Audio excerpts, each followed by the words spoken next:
In today's video, I am going to teach you how to create an event from a Facebook business page. Start by going to facebook.com and make sure you are already logged into your account. From the left side navigation menu, open the Facebook business page where you want to create the event. This will take you to the main view of your page. Once you are on the page, look for the Events tab.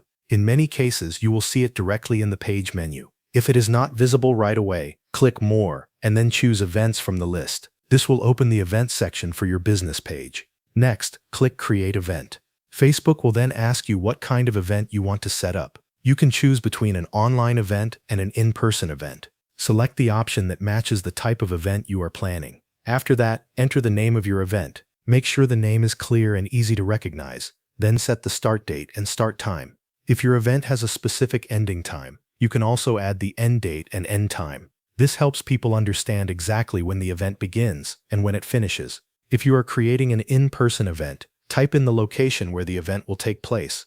If you are creating an online event, Facebook may ask you to enter a meeting link or another online location. Add the correct details so guests know where to join. Now move on to the description section.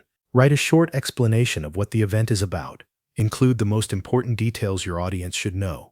Keep it simple and informative so people can quickly understand what to expect. You can also upload an event cover photo if you want to personalize the event page. A good cover image can make the event look more polished and more appealing to your audience. Before you finish, review all of the event details carefully. Check the event name, date, time, location, description, and cover photo to make sure everything is correct. This is a good time to catch any mistakes before the event goes live. When everything looks good, click Publish to make the event live on your Facebook business page. If you are not ready to post it yet, choose Save as Draft so you can come back and finish it later. Thanks for watching. That covers everything you need to know.